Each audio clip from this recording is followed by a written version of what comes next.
magaalada Munshan ee dalka Jarmalka ayaa lagu qabtay munaasabad si heer sare loo soo agaasimay taasoo lagu baalfurayay buugga cusub ee dareen iyo nafbarasho ee uu qoray aqoon-yahan Tahliil Colaad Xasan oo ah xeelleere muddo dheer ka shaqeynaya xarumaha caafimaadka iyo hay'adaha cilmi nafsiga. munaasabadda oo ay ka soo qayb galeen bulshada qaybaheeda kala duwan ayaa isaga kala yimid magaalooyinka kala duwan ee dalka Jarmalka iyadoona lagu soo bandhigay buuggani magaalada Munshan ee gobolka Bayern. intii ay socotay munaasabadan waxaa kelmado kooban ka jeediyey aqoon-yahano culimo mas-uuliyiin ka socday jaaliyadaha kala duwan ee magaalada iyo dhalinyarada. qoraaga buugga aqoon-yahan Tahliil Colaad Xasan ayaa munaasabadani ku furay hadal kooban isagoona ka hadlay ulajeedada buugga iyo muhiimadda uu leeyahay fahamka nafta iyo barashada dareenada kala duwan ee bini'aadanka. waxa uuna sidoo kale sharaxaad guud ka bixiyey qoraaga qodobada ugu muhiimsan ee buuggu xambaarsan yahay. buugga ani uma qorin inaan lacag ka sameeyo, uma qorin in maaragtay magaca ka sameeyo, uma qorin in dadka maaragtay la tutuso ama maaragtay meel la geeyo. buugga waxaa u qoray waxaan ka shaqeynayay meel dadka la talin loogula sameeyo caafimaadka maskaxda. marka Soomaalida inta badan qaabilsanaa iyo dadka Afrikaanka ah dadka marka la sheekaysato Soomaalida waxay ka hadashaa waxyaabo la xiriira rabitaan, yani qofka wax u qorshaysan. tusaale dadka markay cusub yihiin halkan yimaadaan dhibaatooyin badan la soo maray, waa ognahay rafaadka iyo tahriibka dhibaatadiisa uu leeyahay. qof walba oo naga mid ah haddii ay yar yihiinna waa yar yihiin, haddii kalena inteena ugu badan waxaan soo aragnay markay ugu yar tahay dhiig da-ayo waa aragnay, yani qof dhibaato loo geystay, qof naf baxayo qaarkeen way arkeen, qof la jir dilaayo way arkeen, annaga laftirkeena qaarkeen lasoo jir dilay. marka waxaas oo dhan annagoo wadanaa halkaan nimaadaa. marka aan nimaado waxaan rabnaa inaan nolosheena caadi wadano, wixii hore inaan ilowsiina rabnaa, laakiin noloshaas uma shaqeyso. yani waxaas waa wax maskaxdeena iyo qalbigeena yani ku jirta waaye oo aan la noolnahay. waxaa arkaysaa dad badan koley waa iga markici doontaan aan malaynaa, dad badan oo Soomaaliyeed oo walaalo ah oo ayagoo caafimaad qaba halkan yimid sida macnaha u haysan annaga, haddana noloshii caadi u wata, tagay maaragtay shaqooyin iyo waxbarasho, kadibna qofkii hal mar la arkayo asoo baanoofyada joogo oo leenahay wallahi qofkaas mar dhaw ay ugu dambeysay uu fiicnaa, noloshu ka dhacay. marka maadaama marka dhibaatooyinka dadkaas soo maray qaarkood aan la kulmayay oo aan wareysanayay, waxaan arkay inaysan dadku u bisleen in dareenkooda ka hadlaan,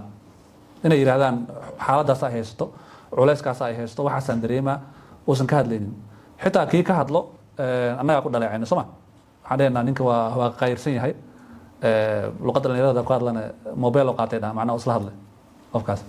laakiin maxaa keenayo wax dhammaanteen aan qabno waayo oo aan soo marnay. buugga marka waxay ku dhalisay in dadku yaraan intaanan daawo iyo caafimaad iyo la gaarinba qofka horta asiga inuu isku laabto. quraanka ayadda quraanka maxay ahayd qofka intaan la xisaabin naftiisa inuu xisaabiya saxa soomeen. marka inuu qofkaas isku laabto mawduucyada halkan ku jira buugga way fara badan yihiin, laakiin kuwa ugu waaweyn waxaa waaye يعني دهفورك أو بعد درينك يعني درين ماذا سووا شقيان نوعية كليهين اسملعسي جودها قفك شو ما عرف جودي سوف يرينكر أنا قبلنا كافيرنا ما أنت قفز دقالنا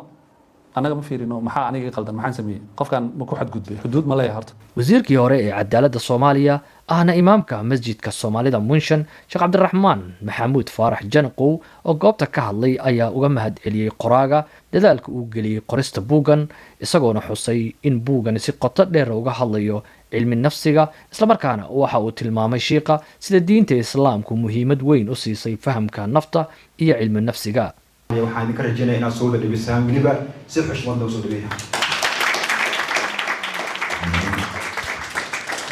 ugu horeyn waxaan leeyahay buugga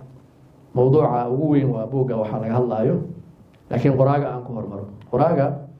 mar haddii uu inta isxilqaamay buug soo dhigay wax annaga nafsadeena ku saabsan uu noo sheegayo, waxay ila tahay horumar annaga ka Soomaali ahaan inay annaga oo dhan noo tahay, isagana ay si gaar ah ugu tahay. hadba inta dadkeenu ay xiiseeyaan ee qoraalka waxa la qoray ay akhriyaan, waxa la qoray dabcan haddii aan la akhrinin macno ma yeelanayaan. waxaa macno u yeelaya in inta la xiiseeyo la qaato la akhriyo. saas darteed waxaan ku guubaabinayaa inaan buuggaas isku guubaabinaynaa, aan dhaho buuggaas inaan wada qaadano, wax weyn naga dhibi maayo, kharash badanna ma ahan, aan ka faa'iidaysano, asagana dhiirigelin how noqoto, buugga aan horta qaadano aana akhrino.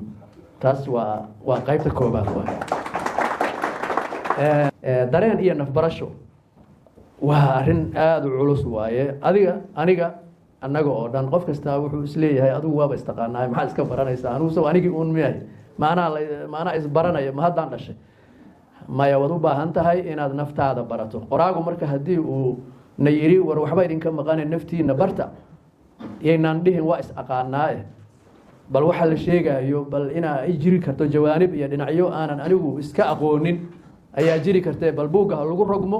qoraagana waa mahadsan yahay jazaahu llahu khayran annaguna ka faaidaysan doonaa insha allah aan usoo gudbo marka mawduuca sulbulmawduuca waxaa waaye waa mawduuc asiga qaab wuxuu uga hadlay qaab psychology oo cilmu nafsi ahaan laakiin aniga waxaan rabaa dhinac kale angal kale inaan ka istaago oo ah bal horta mawduucan waa mawduuc ballaaran oo diinta sal ku leh aniga ka wadaad ahaan inaan qaab diineed u tilmaamaan rabaa isla mawduucaas dhinac kale markaan ka fiirino nebiga calayhi salatu wasalaam niman yuhuuda oo cilmi hore haystay oo nebiga inuu nebigii runta ahaa ee la sugaya yahay tijaabinaya baa su-aalo weydiinaya sida qur-aanka lagu xus oo maxay dhaheen sida qur-aanka suurat israa ilaahay ku sheegay wayas'aluunaka can iruux qul iruuxu min amri rabbi wamaa uutiitu min alcilmi ilaa qaliila ruuxda nugu jirta maxay tahay bay nebiga su-aalayaan ka yani imtixaan ahaan markaasu wuxuu leeyahay qul iruuxu min amri rabbi waa hawl ilaahay laakiin cilmigaas waxa aad ka ogtihiin cilmiga ayaa aada u yar oo inta laydinka siiyey ogaalka iyo aqoonta ayaa yar marka ma gaari kartid waay sidoo kale sheekh xuseen siyaad oo ka tirsan maamulka masjidka iyo jaaliyadda soomaalisha gemeinde munshan ayaa sheegay in buuggani yahay mid dhaxalgal ah isagoona intaasi ku daray in jaaliyaddu diyaar u tahay taageeridda aqoonta iyo arrimaha la midka ah qorista buugaagta cilmiga sidan oo kaleeto anigu maantii halkan waxaan ku matelayaa Somali Sheikh Gemeinde iyo masaajidka inkastoo sheekhiina joogay maamulkan ka mid ahay arrimaha noocaana aad ayaan u taageernaa oo u danaynaynaa waxaan rabaa marka koowaad inaan qoraaga uga mahad celiyo juhdiga iyo dadaalka uu geliyey hawshan waxaanan dhiirigelinaynaa in yani maskaxdiisii uu shiilay iyo waxa uu noo soo bandhigay inaan ka faa'iidaysano oo aan akhrisano buugaagtaas anigu waxaan akhriyey wax aan badnayn intii aan akhriyana aad iyo aad bay ii cajabisay buuggaanu waa buug dhaxalgal ah welina ma arkinin qoraa Soomaaliyeed oo mawduucaas ka hadlay waan aragnay buugaag badan oo la qoray nin ka hadlay jacayl nin ka hadlay sheekooyin Soomaali laakiin weli ma aanan arag mawduucanuna waa mawduuc aad u ballaaran oo u muhiim ah qofku inuu naftiisa bartana waa waxyaabaha horumarka lagu gaaro nin baa hadda ka hor waxa la dhihi jiray waa xanuunsan yahay maskaxiyan waa waalayn wuxuu maqlay iyadoo la leeyahay war Soomaalidu maxay u heshiin weysay ma la isu keeno heshiiyaan markaas wuxuu yiri war Soomaalidu inay heshiiso waxa ka horeysa qof walba horta asagoo isla heshiiyo yani qofku markuu asagoo isla heshiiyo dadka la heshiin karaa way man hadaadan adu su'aashan isweydiinin war horta anu qof maan ahay waa maxay dabeecadeydu waa maxay hankaygu waa maxay dhaqankaygu hadii marka aad qof dhinac walba ka wanaagsan tahay hadii cid ina la heshiisid uma baahnida dadkii dhan waa heshiis kula noqonaya si aniga ila tahay laakiin marka aad naftaadii aqoonin waad isleedahay dadkaada ugu fiican laakiin aad khariban tahay seed ku ogaanaysaa yaa kula heshiinaya cidna kula heshiin mayso maamulada jaliidaha kala duwan iyo dhalinyarada ka soo qayb gashay munaasabada ayaa iyagana ka hadlay aragtidooda ku aadan buuggan dareen iyo nafarasho iyagoona muujiyay sida uu muhiim ugu yahay bulshada Soomaaliyeed gaar ahaan dhanka fahamka nafta iyo caafimaadka maskaxda waxaa arkaysaa qof dhalinyara 23 u dhaxeeyo 8 sano 15 sano xabsi lagu xukumay laga yaabay sababta loo xukumay wax yar oo naftiisa ay qaladay inuu ku mudastay waxaa arkaysaa maskaxiyan kuwa dhib u qaaday joogtayna u dhacdaa maaragtay midiinta qaataan dadka dilaan asbaabaha waxa keenaa waa dareenka qof xanuunsan oo labisana yimiday maskaxiyan u jiran meesha hadii la imaadana qofku magaciisa interview laga qaada problemkiisa ku sheekaya markuu ku sheekeynaa qof caadi ku sheekeyna laakiin xanuun jiro culayska iyo shidada magaalada ka jirto nidaamka bureaucratic-ga waxa milweyna qofka waa isforceena meeshaas isaga tuuraan aan wada qaadano aan wada gadano aan akhrino waxa ku jiro nuxurka macnaheeda aan fahano saaxiibada kaleeto oo nagu xeeranay fariintaan la gaarsiiyo sharaf korkiina ahaato maanta farxad weyn bay ii tahay inaan kasoo qayb galo buug uu qoray wiil dhalinyaro ah oo Soomaaliyeed qaasatan annaga oo joogna maaragtay qurbahan aad baan ugu faraxsanahay marka buuggan waxaan dareemayaa inuu maaragtay qof walba uu